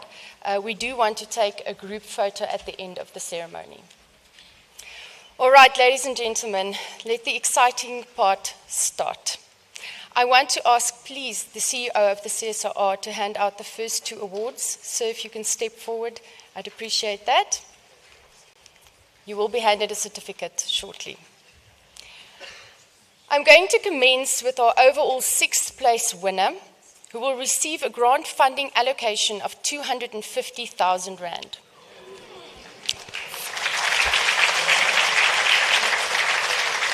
This company was also the winner of the Innovations for Connectivity category. Their EdTech solution enhances educational efficiency through AI-powered grading tools that reduce teacher workload and improve learner outcomes. Congratulations to the Marking App.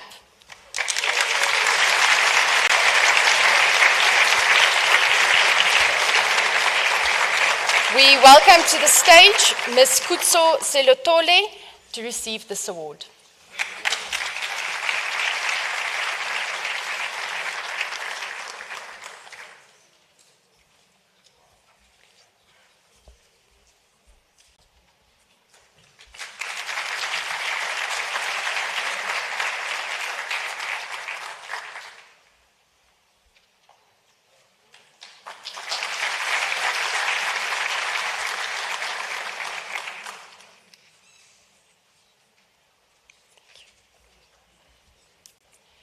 Our overall fifth place winner will also receive a grant funding allocation of 250,000 Rand.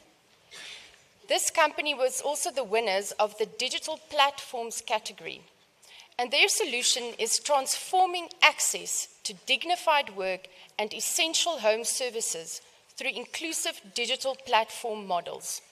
Congratulations to Sweep South.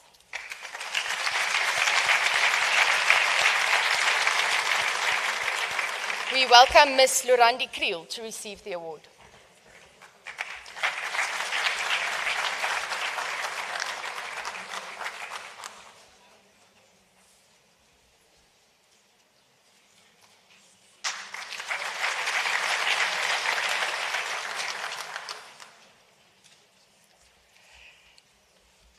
Thank you.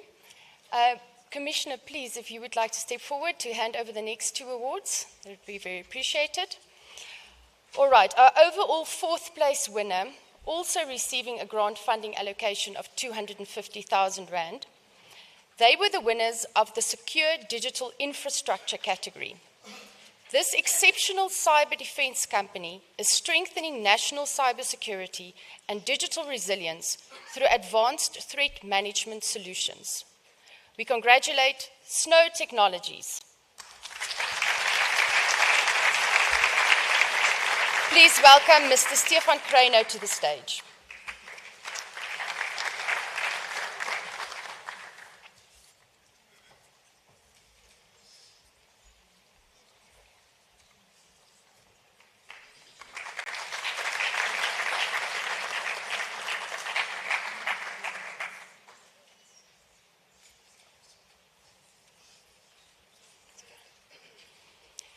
Moving along to our overall third place winner, who will receive a grant funding allocation of 500,000 Rand.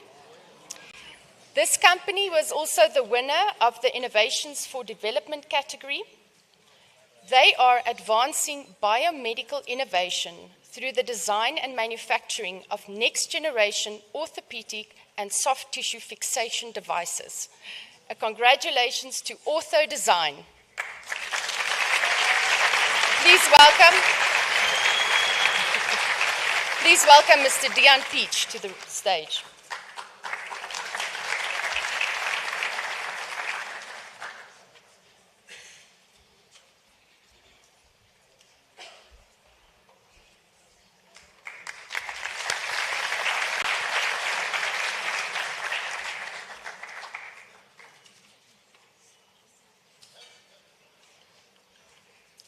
Thank you, Commissioner. The next award will be presented by the Deputy Minister, please. Our overall second place winner will receive a grant funding allocation of 750,000 Rand.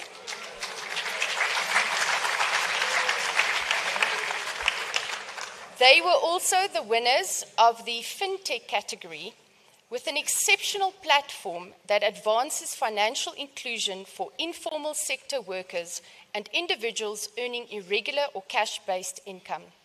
Congratulations to Kasi Money.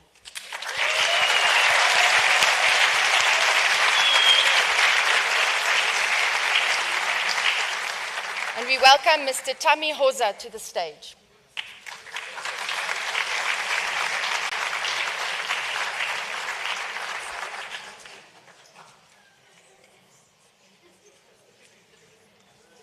Don't forget the photo. Yeah.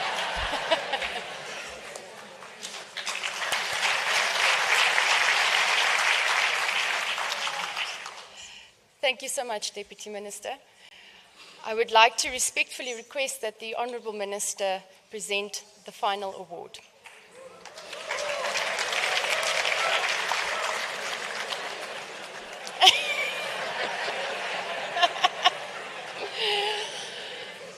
Ladies and gentlemen, our overall first place winner will receive a grant funding allocation of 1 million Rand.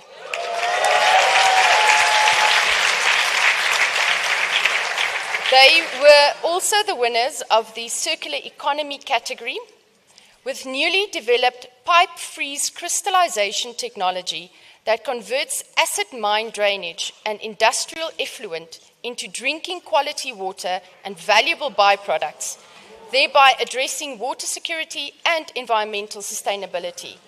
A huge congratulations to Rock Water Technologies.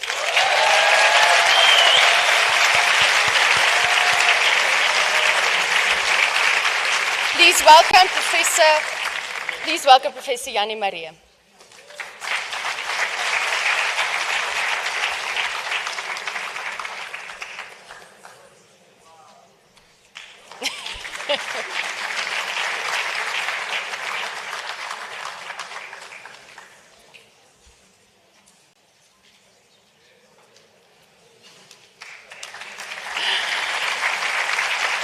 Minister, you're welcome to stay.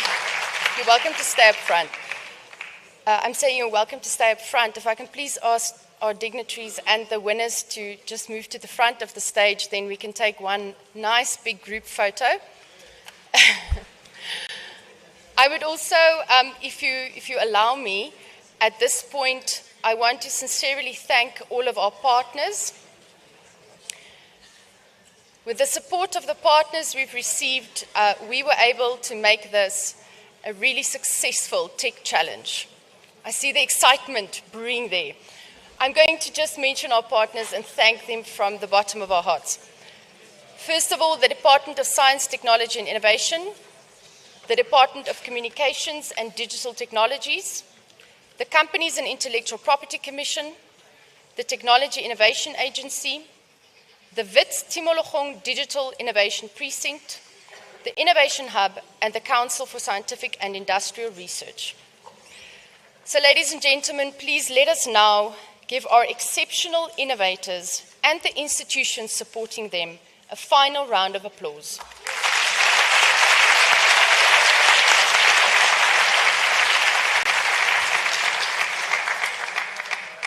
Thank you, Program Director. I hand over back to you. Thank you. Thank you. Thank you, thank you. Siyabonga, siyabonga. Hayi sesiqedile. Kodwa basazoya kubezosika ikhekhe. Maqedwe la. Mhlambe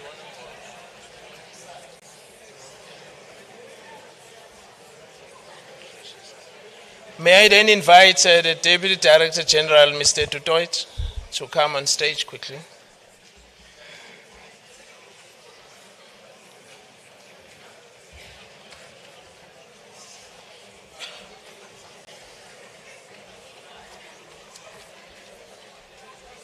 Thank you very much, DG and Honourable Minister and Deputy Minister. As the Honourable Minister indicated, we're celebrating 10 years of Science Forum South Africa, and we thought it would be amiss not to have this opening session without a very brief reflection on the past 10 years. And we want to do that, of course, because we want to celebrate. We also want to be inspired, but certainly above all, we want to thank all those who have contributed. First Science Forum South Africa was organized in 2015, as many of you will know, at the initiative of our then Minister, Dr. Naledi Pandor. And it really started when the Minister started to attend what then became very popular on the global stage, events like the European Science Open Forum, ESOF, or the annual meeting of the American Association for the Advancement of Science.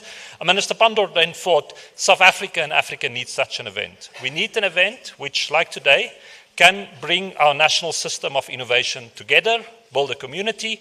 We need an event, and our Honourable Minister mentioned this in his speech, which can promote, can profile South African and African science on the global stage. And we wanted to make sure that Africa becomes an integral part of the open science discourse. And Professor Bergomans indeed was here 10 years ago, and we appreciate your reflections on the way we started. So we started in 2015, Honourable Minister. We had 1,500 participants.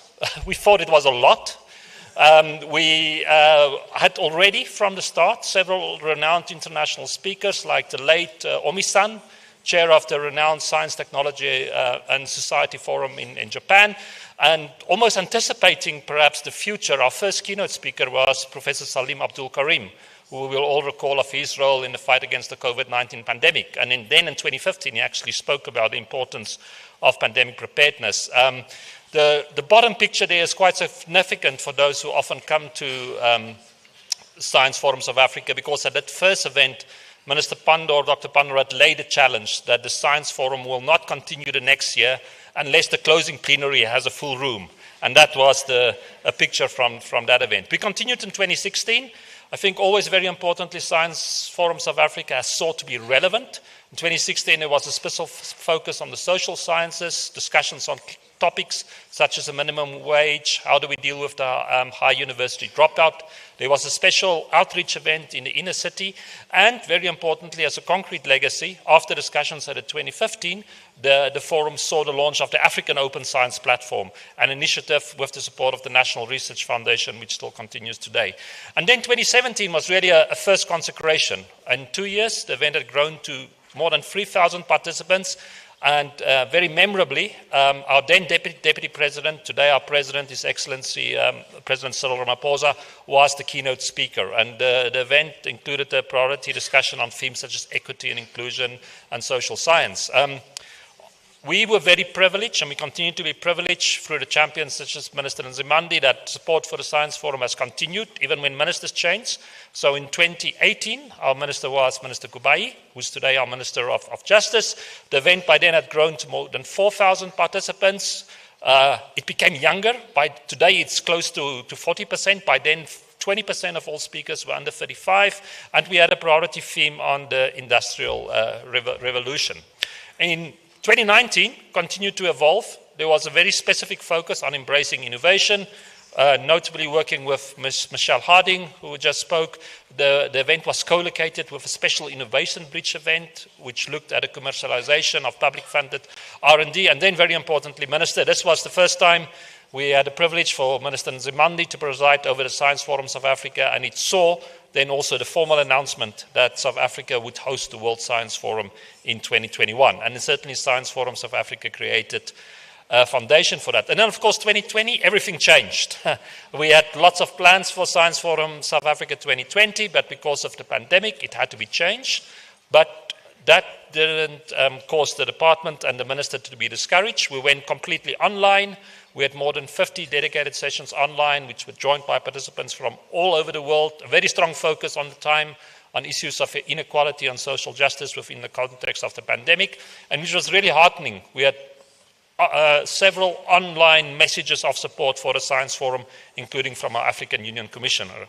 And we had to show resilience because 2021 proved as disruptive in the end because of, and it was actually during the Science Forum that the Omicron variant was announced. It had to be a hybrid event, and you can see the television snapshot there of even the television presenter wearing a mask reporting on the Science Forum. But still, the event continued. A dynamic debate, not only about the pandemic, but also topical themes such as green hydrogen, which continues to be a major part of the Science Forum today. And of course then, yeah, this is just a snapshot for all of those of you who will recall the Science Forum in those days when we were all behind our screens, but still continuing the discussion, igniting conversations about science. So in 2022, that was the moment.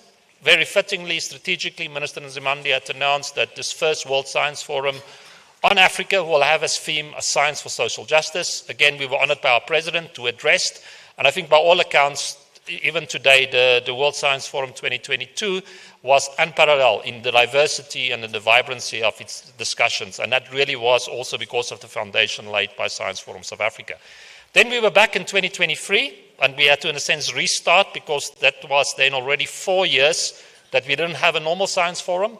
But immediately, the event continued to grow with success, more than almost close to 4,000 participants.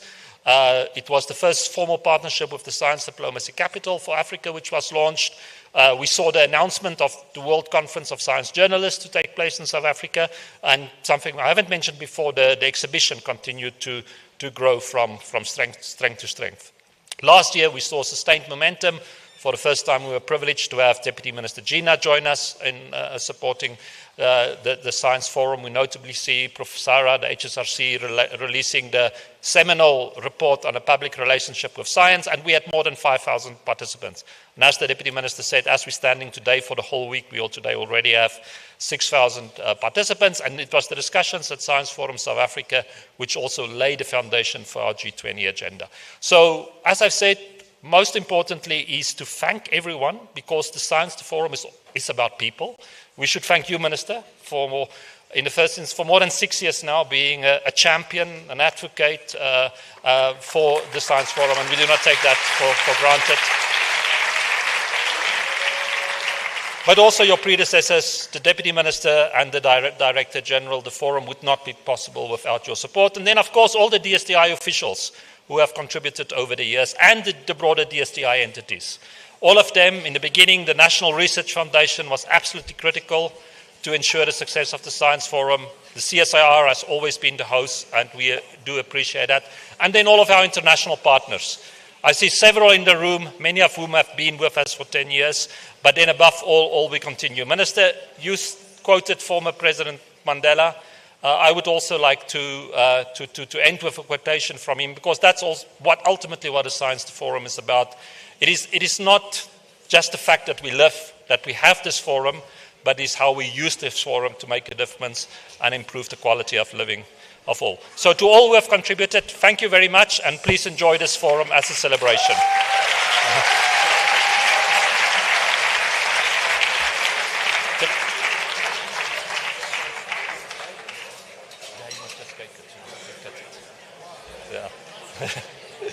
So we will just now have a symbolic cutting of the cake, Minister, and then do join us for the reception afterwards, because you will be able to enjoy the actual cake.